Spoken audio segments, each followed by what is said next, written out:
வேதாகமத்தில் குறிப்பிடப்பட்டுள்ள மற்ற தெய்வங்களின் பெயர்கள், வரலாறு, தன்மைகள் மற்றும் வழிபாட்டு முறைகளை நாம் தெரிந்து கொள்ளும்போது வேதாகம கால மக்கள் வாழ்ந்த சூழ்நிலை, வரலாற்று பின்னணியை இன்னும் தெளிவாக நாம் அறிந்து கொள்ள முடியும்.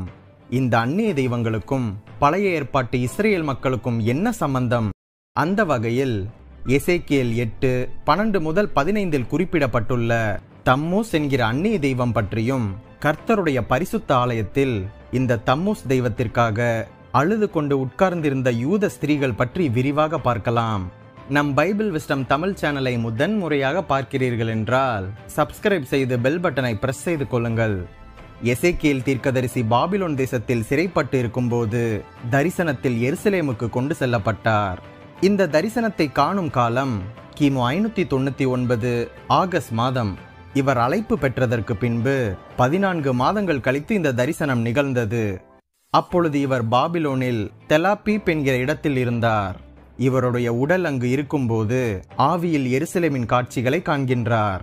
அந்த நாட்களில் செதேக்கியா ராஜா எருசலேமை ஆட்சி செய்து கொண்டிருந்தான். யூதா தேசம் அழிவுக்கு நேராக போய்கொண்டிருந்தது. அங்கே எரேமியா தீர்க்கதரிசி எச்சரிப்புகளை கொடுத்து கொண்டிருந்தார். ஆனாலும் ஜனங்கள் பல்வேறு விக்கிரகங்களை வணங்கி கொண்டுதான் வந்தார்கள். தேவன் இந்த யூதா தேசத்து ஜனங்களின் சீர்கெட்ட மோசமான நிலையை எசேக்கியேலுக்கு காட்டுகின்றார்.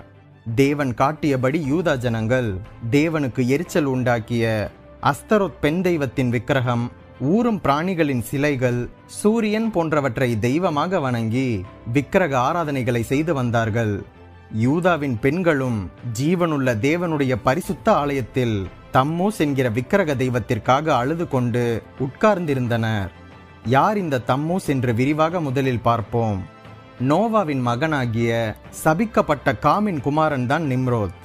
இந்த நிம்ரோத் பூமியிலே மிகவும் பராக்கிரமசாலியாக இருந்தான். பலத்த வேட்டைக்காரன் என்று அழைக்கப்பட்டான். ஆதி காலத்திலே 4 பெரிய பட்டணங்களை ஆட்சி செய்து அசீரிய ராஜ்யத்தை ஸ்தாபித்தவன் என்று ஆதியாகமம் 10:8-10 சொல்கின்றது.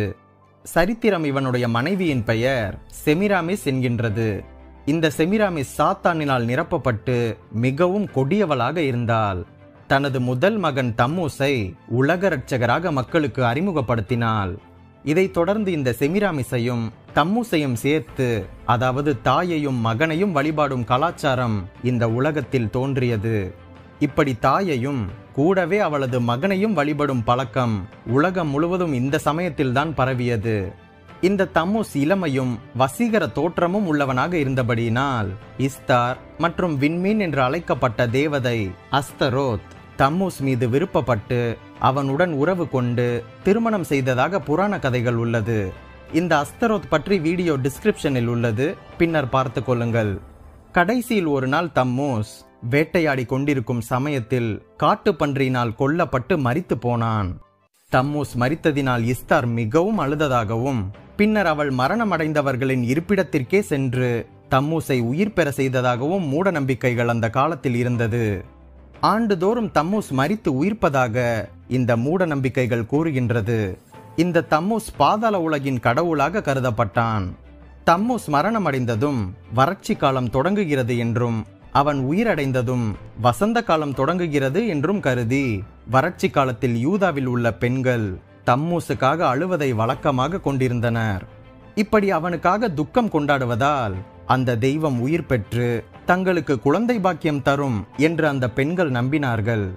மெய்தேவனாகிய ஆண்டவரை இவர்கள் புறக்கணித்து விட்டுவிட்டு இப்படிப்பட்ட விக்கிரக தெய்வங்களிடத்தில் தீவிரமாக யூதாவின் பெண்கள் திரும்பினார்கள். அதுவும் ஜீவனுள்ள தேவனாகிய யெகோவா ஆராதிக்கப்பட்டு வந்த பரிசுத்த தேவாலயத்திலேயே வைத்து இந்த யூதாவின் பெண்கள் இந்த விக்கிரக தொழுகையை தம்மூஸுக்காக அழுது செய்து வந்தது மிகவும் மோசம். என்ன இது, ஆண்டவரை விட்டுட்டு இப்படிலாம் பண்ணிருக்கீங்களே என்று சொல்ல தோன்றுகின்றது அல்லவா? இதை எசேக்கியேல் தீர்க்கதரிசி தரிசனத்தில் கண்டார். என்ன பரிதாபம்! வேதாகமத்தில் பல பெண்கள் அழுதிருக்கின்றார்கள். சாராளின் வேலைக்கார பெண் ஆகார் தனது மகன் சாவதை நான் பார்க்க மாட்டேன் என்று வனாந்திரத்திலே அழுதபோது ஆகாரின் அழுகையை கண்ட தேவன் ஒரு தண்ணீர் துறவை காட்டி அவளது மகன் இஸ்மயேலை காப்பாற்றினார். தன் மகனை இழந்த நாயினூர் விதவையின் மீது மனதுருகி அழாதே என்று சொல்லி இயேசு வாலிபனை உயிரோடு எழுப்பினார். மார்த்தாள் மற்றும் மரியாளின் சகோதரனாகிய லாசரு மரித்தபோது இயேசு 4 நாட்கள் தாமதமாக போனார். மரியாள் அவரை கண்டு அழுதபோது இயேசுவும் ஆவியிலே கலங்கி துயரமடைந்து கண்ணீர் விட்டார். லாசருவை உயிரோடு எழுப்பினார்.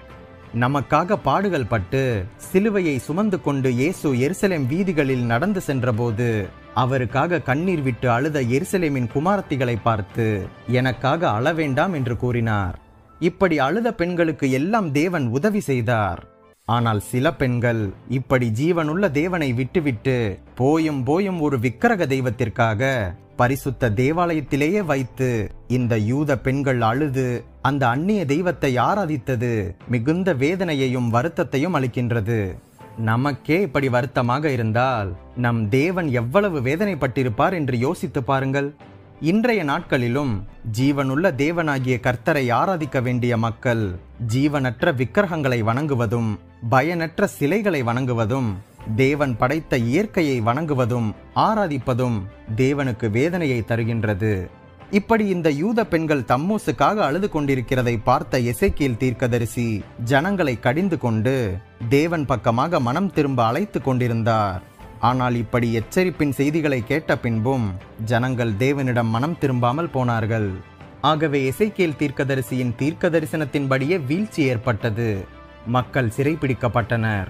இப்படி சிறையிருப்பின் வேதனையை அனுபவித்த நிலையிலும் கூட மக்கள் தேவன் பக்கமாக மனம் திரும்பவில்லை. இருதயத்தை கடினப்படுத்தி உணர்வற்றவர்களாக தம்மூசுக்காக அழும் பெண்கள் கூட்டம் விக்கிரக ஆராதனையில் தீவிரமாக ஈடுபட்டு கொண்டேதான் இருந்தார்கள் என்பது வேதனைதான். இன்றைக்கு கிறிஸ்தவர்களாகி இருக்கிற நாம் மற்ற அந்நிய விக்கிரகங்களை வணங்குவதில்லை. ஆனால் ஆண்டவர் விருக்கின்ற விக்கிரக ஆராதனைக்கு இணையான பாவம் நம்மில் காணப்படுகின்றதா என்று சோதித்து பார்க்க வேண்டும். எல்லாவற்றிலும் எல்லா காரியங்களிலும் நம் ஆண்டவருக்கு நாம் முதல் இடத்தை கொடுக்கின்றோமா, அல்லது ஆண்டவருக்கு கொடுக்க வேண்டிய முதன்மையான இடத்தை வேறு எந்த காரியத்திற்காவதோ அல்லது வேறு யாருக்காவதோ கொடுத்தால் அதுவும் விக்கிரக ஆராதனைக்கு சமம்தான். நம்முடைய சொந்த புருஷன், மனைவி, பிள்ளைகள், நண்பர்கள், சொந்தக்காரர்கள், நாம் செய்யும் தொழில், நம்முடைய சொத்து, பணம், ஆபரணங்கள், ஆடைகள், வீடு போன்றவற்றை நம் ஆண்டவரை விட அதிகமாக நேசிப்பதும் விக்கிரக ஆராதனைதான். விக்கிரக ஆராதனைக்கு விலகி ஓடுங்கள் என்று 1 கொரிந்தியர் 10:14 சொல்கின்றது. விக்கிரக ஆராதனைக்காரர் தேவனுடைய ராஜ்யத்தை சுதந்தரிப்பதில்லை என்று 1 கொரிந்தியர் 6:9-10 சொல்கின்றது. விக்கிரக ஆராதனைக்காரர் 2ஆம் மரணமாகிய அக்கினியும் கந்தகமும் எரிகிற கடலிலே போடப்படுவார்கள் என்று வெளிப்படுத்தல் 21:8 சொல்கின்றது.